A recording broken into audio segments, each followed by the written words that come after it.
Welcome to Mysteries to Die For and this toe tag. I am TG Wolff and I'm here with Jack, my piano player and producer. This is normally a podcast where we combine storytelling with original music to put you at the heart of a mystery. Today is a bonus episode that we call a toe tag. It's the first chapter from a fresh release in the mystery, crime, or thriller genre. And today's featured release is The Forbidden Heiress by Gledé Browne-Kabongo. All right, I'm going to try something new this time. I am going to do my review first so you guys get a little bit of a taste of the story before I go into the excerpt. And yes, we are not going to do the first chapter again today. So The Forbidden Heiress is a psychological thriller. Sabree Warner is simply brilliant. With a PhD in medicinal chemistry and a postdoctoral fellowship focusing on cancer, you would think she's on the top of the world. But her mother, her only family, has just died, and she's unemployed, her inbox filled with rejections. Then Montague Pharmaceuticals calls. It's her dream job. But then, nightmares are dreams too. Bottom line, The Forbidden Heiress is for you if you like slow burn suspense and multifaceted stories. So let me go into a little bit more detail here, just to give you a precursor and to frame what you're about to hear. So the strength of the story definitely is the detailed plot that weaves together high-powered pharmaceuticals, elite family politics, a cold case disappearance, and industrial espionage together with a slow, hot burn. This is a sophisticated story, but Browne-Kabongo keeps the chemistry very approachable. The focus here is on what was or wasn't done with the discoveries, not the discoveries themselves. So if science can put you off, don't be afraid of it with this one. As someone who enjoys science, I found that The Forbidden Heiress hit the right balance between detail and overview. So I got to, nerd out a little bit, but it did not in any way take over the story. So Sabree Warner is one of our primary storytellers. She's young and untested, giving her little personal experience to draw from as the plot thickens. She has to rely on her intellect, her gut, and the few people she thinks she can trust. Alistair Montague, who's our other storyteller, is her opposite. Senior, experienced, a master of the game, his world is slowly closing in on him, and he'll need all of his tricks to win this game. Logic shined through. The Forbidden Heiress brought each storyline to a spectacular conclusion that stood up as I looked from the end back to the beginning. You all know I think about these stories long after I finish it, and I pick at every little thread, and all of them held up. I enjoyed the not only the logic of this one, but just the masterful storytelling. The Forbidden Heiress is strongly suspenseful and includes elements of mystery, that's the cold case, drama, that's the family, and a sweet romance. I highly recommend it for industrial espionage suspense and crossover readers. I read it in 2 sittings, and it absolutely did keep the tension really taut. So now with that, I am going to read you 2 chapters of the book. This is a slow burn, so it's hard to find a chapter that really kind of kicks off the meat of this. So instead, what I'm going to do is introduce you to our 2 storytellers.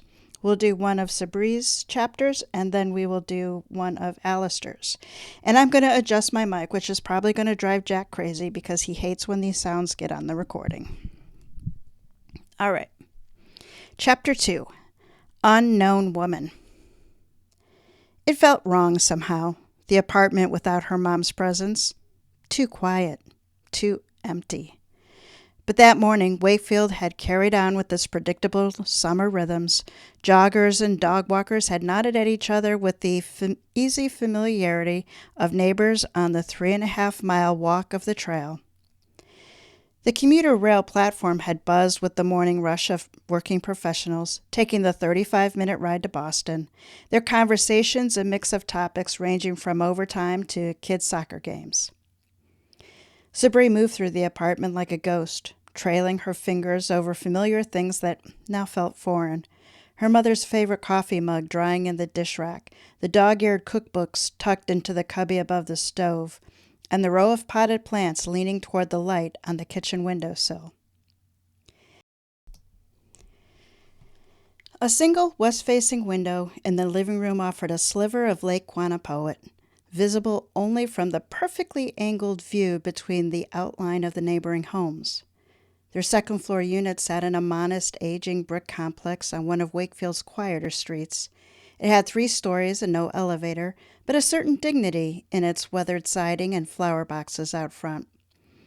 A stack of medical bills sat in a small basket on the dining room table. Final notices in bold red text. Collection warnings. The cost of trying to save a life reduced to numbers that seemed to multiply whenever her back was turned. Every penny they owned had gone toward her mother's care. Hospital visits, endless, costly medications, and a full-time nurse. The insurance company refused to cover the treatment protocol that her doctors at Dana-Farber recommended, claiming it was, quote, experimental.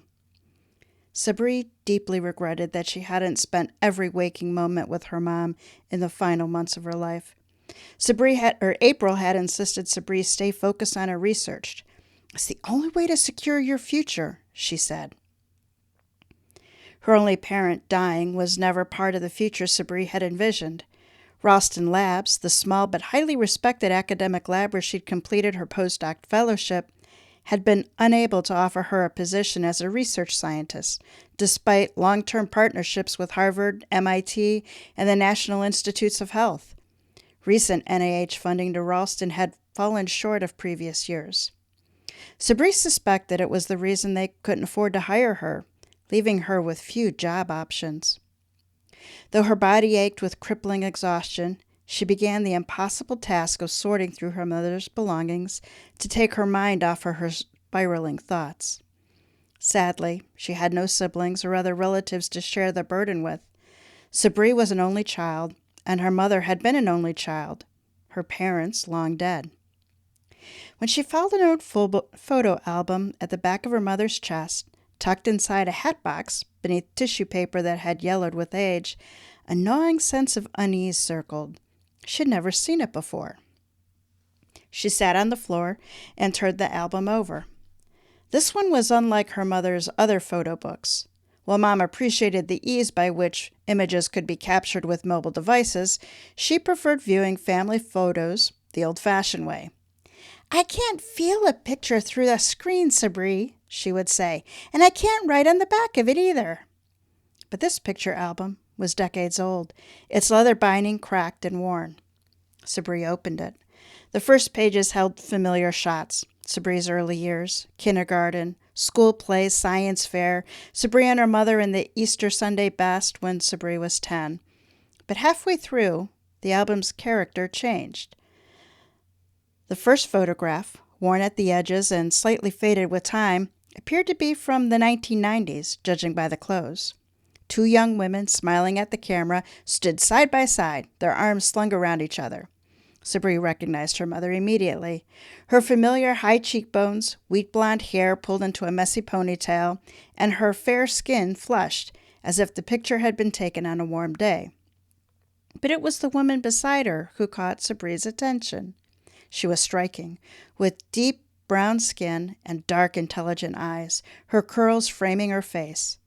The 2 of them looked comfortable together, close, not just casual acquaintances, but friends who shared something meaningful.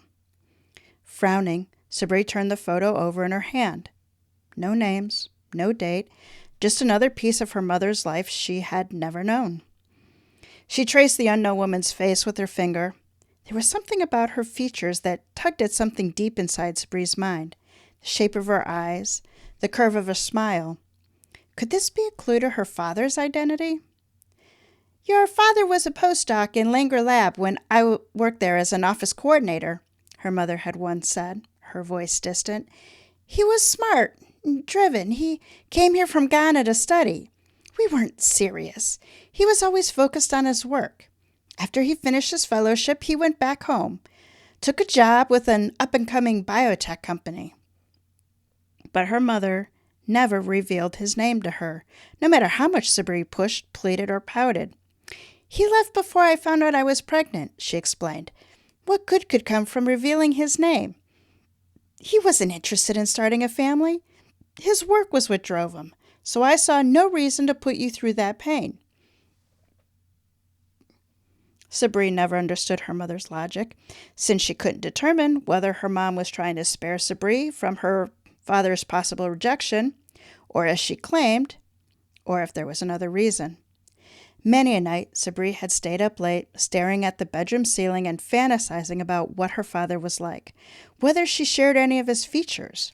Though her mother had gray eyes, Sabree's were brown and flecked with amber. Her mother's hair was blonde and fair, yet she sported a head full of springing curls the color of chestnut and copper mingled together, curls that glinted gold at the edges when the sun hit it just right. Sabree was convinced her love of science must have come from her father, because her mother didn't know the difference between a proton and a protein. Sabree stood and stretched. She hadn't eaten all day. She needed to keep her strength up, but the thought of food made her stomach churn. Instead, she plopped down on the bed, which only days ago contained her mother's frail, dwindling figure. In the growing darkness of the apartment, she couldn't shake the feeling her mother's death had set something in motion, an awakening of something dangerous, captured in a seemingly benign photograph from an album Sabree had never laid eyes on until now. Chapter 3. The Puppet Master. Alistair Montague sat in the dim glow of his study, a place of quiet orchestration where decisions were made that reshaped industries, ruined careers, and built empires. Beyond the towering windows of his Weston estate, the sprawling grounds basked in the golden haze of early evening, the manicured lawns stretching toward the tree-lined horizon, shaped by landscape architects rather than by nature. This old Massachusetts money at its best, a carefully preserved enclave where privacy was the ultimate luxury and exclusivity was measured in acres rather than square footage. It was ironic that Alistair had raised his family in this town, first settled by British ancestors in the 1630s, as a place to graze cattle. Weston's rural character created the perfect illusion of pastoral tranquility while remaining just 20 miles from downtown Boston. Close enough for power, far enough for complete discretion. Here, in a town where the median home price started at $2 million plus and climbed steeply from there, neighbors were hidden behind mature oak groves and rolling meadows that cost more to maintain than most people earned in a year. His father, Sir Malcolm Montague, a legendary World War II British intelligence officer, would have appreciated the strategic value of such a location. The ability to observe without being observed, to command while remaining isolated from the consequences of that command. A glass of amber liquid rested untouched beside him. He wasn't the type to drink when there was work to be done. And tonight, his work was simple. Ensuring Dr. Sabree Warner remained exactly where he needed her, desperate and isolated. He pressed a button on his desk phone. A moment later, she answered. "Mr. Montague?" Leslie Dane had been his silent executor, never questioning, never failing. "I assume there are no changes?" he asked, although he already knew the answer. "No offers, no callbacks. Several hiring managers expressed an interest, but after a quiet word, they reconsidered." Satisfaction settled in Alistair's chest. Sabree was far too smart to be left in the hands of amateurs. If she was going to develop her research further, it would be under his watchful eye, not some meddling biotech firm's. "Her rent and professional association fees?" he asked. "Delinquent on the association fees and living on borrowed time for the rent. 1 month left. 2 at most. She's applied for research positions in both academia and industry. She's even considered a contract role at a startup." "Keep up the pressure." A brief pause, then, "Understood." After he hung up, Alistair leaned back in his chair, the leather creaking faintly. Dr. Sabree Warner had to believe there was nowhere else to turn. He wasn't a cruel man, at least not in his own estimation. The mahogany-paneled study fell silent except for the soft tick of the antique clock, a gift from his father on Alistair's 35th birthday, the day he officially had taken control of the company. He reached for Sabree's latest publication across the desk and placed it directly in front of him. His eyes moved to the author list at the top of the paper. Dr. Sabree Warner appeared third, buried behind her postdoc supervisor and the lab's principal investigator, the typical academic hierarchy that relegated bright young minds to supporting roles, regardless of their actual contributions. But he learned long ago to look beyond the bylines. The methodology, the elegant experimental design, and the breakthrough insights that made this work revolutionary bore Sabree's fingerprints. Such types of precision medicine could stop cancer cells before they even thought about spreading. Her approach to blocking specific cellular pathways represented the kind of innovative thinking that could revolutionize oncology treatment. It could make Monalex 2.0 even more successful than its predecessor.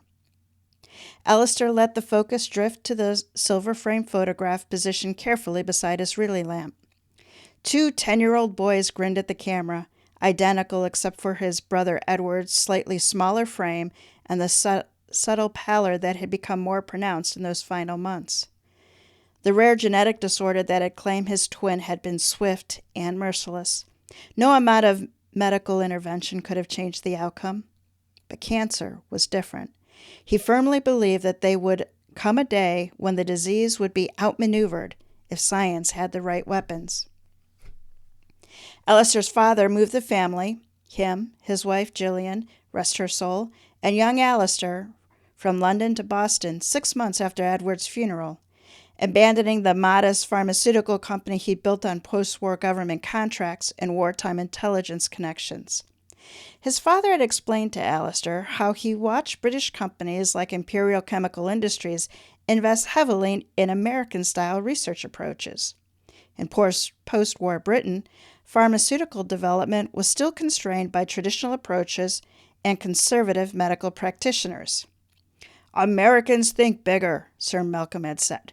"They're not afraid to chase impossible dreams. They understand the real breakthroughs come from giving brilliant minds the resources to pursue radical ideas." But what Alistair had understood, even at 10, was that his father blamed himself for not having access to the right research networks when Edward had needed them most. In Boston, surrounded by MIT's laboratories and Harvard's medical talent, his father could build something different, a company unwilling to wait for discoveries to happen, but actively cultivate the minds that would create them. "Never just buy compounds, Alistair," his father had taught him during countless evenings in his study. "Buy the people who create them. Understand what drives them, what they need, what they fear. Give a brilliant scientist the right environment, and they'll hand you miracles." Alistair had learned those lessons well. Under his leadership, Montague Pharmaceuticals had become legendary for identifying breakthrough researchers before the breakthroughs, for creating opportunities too perfect to be coincidental. Dr. Sabree Warner represented something different, however. Her kinase inhibitor research had been built naturally on emerging oncology trends, but with a sophistication that suggested she could revolutionize how they approached cancer intervention. More importantly, she needed Montague Pharmaceuticals as much as the company needed her. Grief, financial pressure, career uncertainty, those factors would make her grateful for the right opportunity and loyal to the organization that saved her when others turned her away. Alistair believed the future belonged to those who not only developed innovation, but owned it. Montague Pharmaceuticals had been reborn under his hand, transformed from legacy into empire. He'd made difficult choices along the way, sacrifices, some would say, but survival had a cost, and he'd paid it gladly. He embraced the mantra that science was like a business: control innovation, control the future. Most people saw Big Pharma as just another den of corporate greed. They weren't entirely wrong, but they missed the bigger picture. Every breakthrough that saved lives had been born from a gamble, which could have bankrupted the company that made it. Take oncology. The drugs that turned death sentence into manageable conditions, Those didn't emerge from good intentions alone, but from executives willing to bet everything on a molecule that might work. Years of research, hundreds of millions in developmental costs, clinical trials that could fail at any stage, wiping out a decade of investment in a single FDA rejection letter. But when they worked, they changed everything. And Alistair intended to make magic happen again for Montague Pharmaceuticals. And to do it, he needed Dr. Sabree Warner. All right, that was chapters 2 and 3 of The Forbidden Heiress. And as I said, you got to get a little meet and greet here with Sabree Warner, our primary storyteller, and her foil, Alistair Montague. Very cool story. If you like suspense, this is promoted as a psychological thriller. There's a very, very close alignment between psychological thriller and suspense. I thought this fell a little bit more in the suspense line. It's a slow burn. You need to pay attention, and this will make for some excellent evenings of reading. So The Forbidden Heiress is promoted by Partners in Crime Tours and is available from your favorite online retailers. The biggest ones, the links are in the show notes. About Gledé Browne-Kabongo. She writes twisty, unput-downable psychological thrillers about resilient women navigating dark secrets, deadly lies, and impossible choices. A multiple award-winning indie author, her books resonate best with readers who enjoy thrillers with complex characters, dark secrets, multiple deceptions and betrayals, unforgettable twists, and intellectual and emotional engagement. You can find her on Goodreads, BookBub, Instagram, Facebook. Links are in the show notes. And also on her website, GledéKabongo.com. Wondering what to read after you finish The Forbidden Heiress? Partners in Crime Tours is your ultimate destination for all things mystery, crime, thriller, and cozy. Since 2011, they've been working to fill bookshelves with gripping and heart-pounding reads. Discover new mystery series and connect with other fans with Partners in Crime. Look up Partners in Crime Tours on the web or your favorite social media. And authors, whether you're looking to promote your latest thriller, discover a new mystery series, or connect with fellow fans of the genre, PICT has you covered. Check out their promotion options that come with the personal attention of a dedicated coordinator. And then come back next week for Season 9, Stuff That Can Kill You. And our next original whodunit. It's Deadpan Alley by Ken Harris, where chemical is our sticky means of murder. All right, Jack, take us out.